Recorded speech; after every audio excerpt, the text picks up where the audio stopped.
पूरे उत्तर प्रदेश में किसी भी आपदा की स्थिति से निपटने के लिए ब्लैकआउट ड्रिल की जा रही है और इस वक्त हूटर बज चुका है। ये आप देख सकते हैं सायरन की आवाज़ जो है ठीक 6:30 बजे बजाई गई है। जैसे ही ये आवाज़ ऊंची नीची होगी उसके बाद पूरी सोसाइटी में ब्लैकआउट कर दिया जाएगा। इस वक्त हम गाजियाबाद की लैंड क्राफ्ट सोसाइटी में मौजूद है और यहाँ पर आज ये पूरी ब्लैकआउट ड्रिल चलाई गई है जिसमें एनडीआरएफ, सिविल डिफेंस, फायर और हेल्थ के जुड़े हुए लोग मौजूद हैं। जैसे ही ये सायरन बजता है यानी कि कोई हवाई हमले की जैसी जानकारी मिलती है, कोई हवाई हमला होता है तो ये पूरा ब्लैकआउट जो है वो कर दिया जाता है। और इसके बाद आप यहाँ पर देखेंगे कि लोग शेल्टर ले चुके हैं, लोग अपने ऊपर बैठ चुके हैं।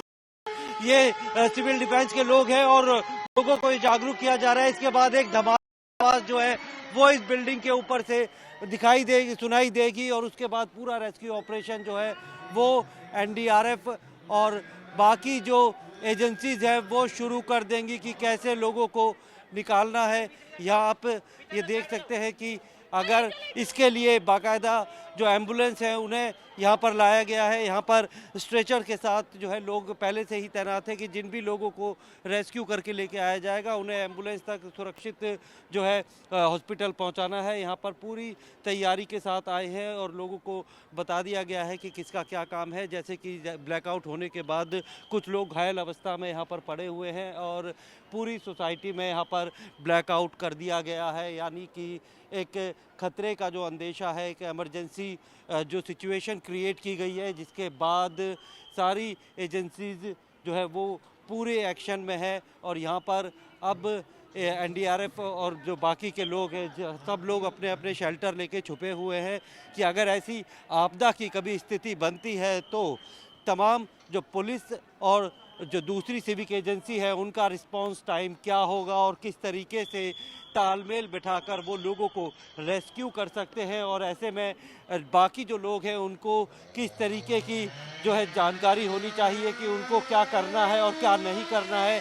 ये आप देख सकते हैं कि बार बार ये हुटर बजाया जा रहा है और यहाँ से ये बाकायदा लोग जो है वो ज़मीन पर लेट गए हैं और ये बिल्डिंग है जिसके ऊपर की हवाई हमले के दौरान जो है धमाके की आवाज़ आएगी और उसके बाद इस रस्सियों के ज़रिए लोगों को रेस्क्यू किया जाएगा। यहाँ पर ये ड्रिल स्टार्ट हो चुकी है और लोग देखिए, आपने देखा कि ये धमाके की आवाज़ आई है, वहाँ पर आग लग गई है जो कि एक पूरा क्रिएट किया गया था। कुछ गोलियों की आवाज़ें भी आ रही है। ये बिल्कुल एक ऐसा हमला है जो कि यहाँ पर हुआ है। ये पूरी ड्रिल जो है वो तैयार की गई थी कि अगर कोई आतंकी हमला होता है या फिर अगर किसी तरीके से जो हवाई हमला होता है तो कैसे जो है रिस्पांस जो है वो दिया जाएगा। यहाँ पर जो एक ब्लास्ट हुआ है, आग लगी है और उसके बाद फायर की टीम जो है वो यहाँ पर पहुँची है और अब इस आग को बुझाया जाएगा। लगातार ब्लैकआउट के बाद इस तरीके के धमाके हो रहे हैं, गोलियों की आवाज़ें आ रही है और ऐसे में अभी आप देख सकते हैं कि फायर की टीम किस तरीके से जो है आग बुझाने के लिए फ़ौरन यहाँ पर पहुँची है और यहाँ पर अब ये आग को बुझाया जा रहा है कि यहाँ ये एक जो हिस्सा था इस ड्रिल का कि अगर कहीं पे किसी तरीके का कोई हमला होता है और आग लगती है किसी के घर में या फिर कुछ भी होता है तो उसे कितनी जल्दी जो है वो उस पर काबू पाया जा सके। यहाँ पर अब फायर ब्रिगेड की टीम आ चुकी है और पूरे इस इलाके में ब्लैकआउट कर दिया गया है और कोशिश ये की जा रही है कि जल्द से जल्द जो है वो जो लोग हैं उनके रिस्पांस टाइम और वो क्या कर रहे हैं उसको भी मॉनिटर किया जाए। यहाँ पर अब आग बुझाने की कवायद शुरू की जा चुकी है और यूपी फायर सर्विसेज के लोग जो हैं वो यहाँ पर पहुँचने के बाद ये आग बुझा रहे हैं, जिसको एक आग को यहाँ पर रिस्पांस टाइम चेक करने के लिए बाकायदा एक बनाया गया था। यहाँ पर एक झोपड़ी नुमा जो है जगह बनाई गई थी जिसमें कि पेट्रोल डालकर आग लगाई गई, धमाका किया गया और ये लगातार अब ये पूरी ड्रिल स्टार्ट हो चुकी है। आग बुझाने में कितना टाइम लग रहा है और उसके बाद ये देखिए एक धमाका जो है वो ऊपर हुआ है जहाँ पर ये आप ये आग लगने की देख सकते हैं कि यहाँ पर ये धमाका हुआ है, हवाई हमला हुआ है और उसके बाद अब वहाँ से धुआं निकल रहा है और वहाँ से जो लोग फंसे हुए हैं, ये आप स्ट्रेचर के साथ देख सकते हैं कि लोग स्ट्रेचर लेकर जो है उस तरफ जा रहे हैं और कोशिश यही रहेगी। ये बिल्डिंग में आग लग गई है, यानी कि हाई राइज बिल्डिंग में अगर आग लगती है या फिर कोई हमला होता है तो कैसे उन्हें रेस्क्यू कराया जा सके। अंदर कई सारे ऐसे रेस्क्यूअर हैं जिनको ये पहले ही बता दिया गया था कि उनको यहाँ से रेस्क्यू कराया जाएगा और रेस्क्यू कैसे कराना है उसकी पूरी तैयारी की हुई है। एम्बुलेंस और तमाम जो दूसरे एजेंसीज़ हैं वो यहाँ पर मौजूद है। जो आग लगी है अब वहाँ से लोगों को जो है वो निकाला जाएगा और उसके लिए एनडीआरएफ ने ये रस्सियाँ बांधी है कि अगर कभी ऐसी आपदा की स्थिति पैदा होती है तो किस तरीके से उससे निपटा जाए। यहाँ पर ये कह सकते हैं कि हवाई हमले के बाद ये आग लग गई थी और पूरा ब्लैकआउट करने के बाद अब वहाँ से लोगों को जो है बाहर निकाला जाएगा और तमाम जो लोग थे जिनको पहले ही बोल दिया गया था कि ऐसी अगर स्थिति बनती है, सायरन बजता है, ब्लैकआउट होता है तो लोग जहाँ जहाँ पर है वो वहाँ पर लेट जाए या फिर कोई ऐसी जगह पर छुप जाए जिससे कि वो अपनी जान बचा सके। और कैसे लोगों को एक दूसरे की मदद के लिए बुलाना है और एक दूसरे को जानकारी देनी है, वो आप यहाँ देख सकते हैं। पूरी चीज़ों को तैयार कर लिया गया था। यहाँ पर अब उस आग से लोगों को निकालने की कोशिश की जाएगी और यहाँ पर एम्बुलेंस और बाकी जो चीज़ें हैं वो यहाँ पर पहले ही आ रखी थी। तमाम जो मेडिकल स्टाफ है वो ऐसी स्थिति में पहुँचता है तो उसे कैसे स्ट्रेचर के जरिए और कौन से जो सीपीआर या फिर जो इनिशियल जो मेडिकल हेल्प होती है वो दिखानी है। ये आप ये देख सकते हैं कि अब रेस्क्यूअर को जो है यहाँ से ले जाया जा रहा है। ये वो लोग हैं जो कि किसी भी हमले में ऐसे घायल होते हैं या फिर फंस जाते हैं तो उन्हें किस तरीके से रेस्क्यू कराया जाना है। यहाँ पर आप ये तस्वीरें देख सकते हैं कि तमाम जो एम्बुलेंस है वो एक के बाद एक खड़ी हुई है और उनको यहाँ से फ़ौरन जो है एम्बुलेंस के अंदर डाला जाएगा और उनको जल्द से जल्द जो है पास के हॉस्पिटल ले जाकर जो है मेडिकल एड मिल सके। ये पूरा जो है रिस्पांस टाइम चेक किया गया है और एक जो रेस्क्यूअर है उसको यहाँ पर लेटाया गया है, यहाँ पर लाया गया है एम्बुलेंस के अंदर। और आप ये अब ये देख सकते हैं ये एम्बुलेंस यहाँ से निकलेगी और उसके बाद और जो एम्बुलेंस है वो यहाँ पर है। इसके अलावा कई सारे ऐसे जो रेस्क्यूअर है वो अभी भी इस बिल्डिंग में फंसे हुए हैं, उन्हें बाहर निकाला जाएगा। ये आप ये तस्वीरें देख सकते हैं कि पूरा जो ऐसे जो लोग अगर उसमें फंस जाते हैं तो उन्हें किस तरीके से जो है वो यहाँ से बाहर से रेस्क्यू कराया जा सके। यहाँ पर बच्चे हैं या कोई भी, उनको आप ये देख सकते हैं कि कैसे लोगों को रेस्क्यू कराने के बाद जो है वो कैसे जो बैसाखी के ज़रिए जो मानव जो है दो लोग बैसाखी के ज़रिए लोगों को रेस्क्यू कराएंगे।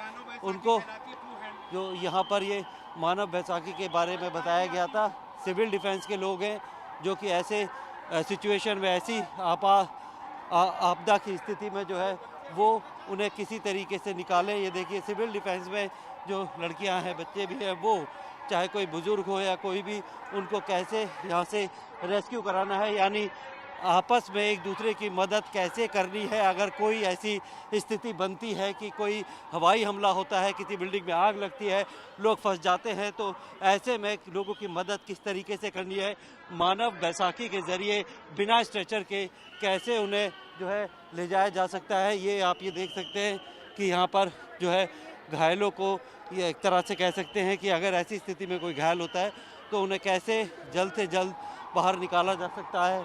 और अब आप ये देख सकते हैं ऊपर की तरफ से जो है कि अगर आग लग जाती है और नीचे आना मुश्किल होता है, किसी को भी जो है वो सीढ़ियों के रास्ते या फिर दूसरे किसी रास्ते नहीं लाया जा सकता, तो फिर कैसे उसे रस्सी के ज़रिए बाहर से निकाला जा सकता है, उसे रेस्क्यू कराया जा सकता है। ये आप ये देख सकते हैं कि ऐसी स्थिति में एनडीआरएफ के लोग किस तरीके से लोगों को रेस्क्यू कराते हैं। और जो लोग हैं अगर यहाँ पर आते हैं उनको जो है पहली जो है एड कैसे दी जाती है, उनको जो मेडिकल जो पीछे हो जाओ, वो आप ये तस्वीरें देख सकते हैं कि कैसे उन्हें उतारा जा रहा है। और इसके अलावा जिन लोगों को लेके आया जाता है उन्हें बाकायदा CPR या दूसरी चीज़ें वो यहाँ पर दी जा रही है। और ये आप ये देख सकते हैं कि लोगों को रस्सियों के ज़रिए कैसे निकाला जा रहा है। ये स्थिति तब बनती है जबकि सीढ़ियों के रास्ते या दूसरे किसी रास्ते से ला पाना असंभव होता है। ऐसे में उन्हें रस्सों के ज़रिए और स्ट्रेचर्स के साथ बांधकर जो है NDRF वो रेस्क्यू कराता है। और यहाँ पर ये आप ये देख सकते हैं इस तरीके से आपदा की स्थिति में लोगों को बचाया जाता है। और ऐसे ही कई सारे लोग जो है वो वहाँ फंसे हुए हैं। और इसके अलावा अगर जो उनको जो मानव बैसाखी के ज़रिए लेके आया जाता है तो उनको किसी तरीके की जो है शुरुआत में एड कैसे दी जाती है, किसी के अगर CPR देना होता है या फिर कुछ मालिश करनी होती है, किसी को कुछ और प्रॉब्लम होती है तो डॉक्टर्स किस तरीके से उनको जो इनिशियल जो मेडिकल एड होती है वो दी जाए ताकि जो भी अगर कोई घायल व्यक्ति होता है तो उसकी जान बचाई जा सके, उसके ज़ख्मों को जो है वो मरहम पट्टी की जा सके। और ऐसे ही लोगों को जो है वो हॉस्पिटल ले जाने से पहले जितनी भी कोशिश होती है कि उनको जो मेडिकल एड दिया जाए। और यहाँ पर बाकायदा फर्स्ट एड बॉक्स जो है वो भी है, उसके अंदर वो सारी जो लाइफ सेविंग ड्रग्स या फिर ऐसी दवाइयाँ होती हैं जो कि आमतौर पर ऐसे ज़ख्मी लोगों को दी जाती है, उसकी व्यवस्था है। और कैसे एक आदमी की मदद दूसरा आदमी कर सकता है,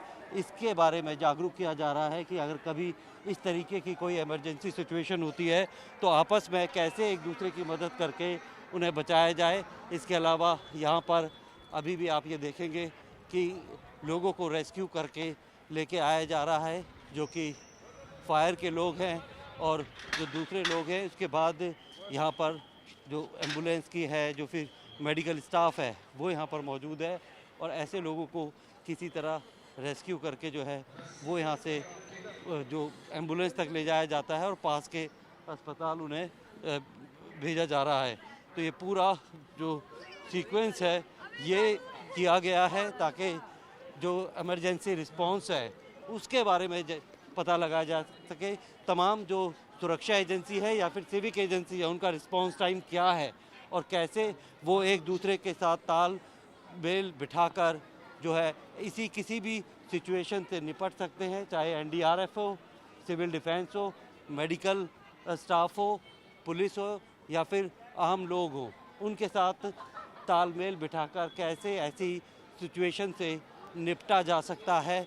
और इसीलिए ब्लैकआउट मॉक ड्रिल जो है वो आज की गई है, जिसके बाद ये आप देख सकते हैं कि कैसे जो लोग हैं वो यहाँ पर अब देख रहे हैं और एक एक करके हर तरीके से जो है लोगों को रेस्क्यू किया गया है। और अभी ये ब्लैकआउट जो मॉक ड्रिल है वो लगातार जारी है। प्रमोद शर्मा, जी मीडिया, गाज़ियाबाद।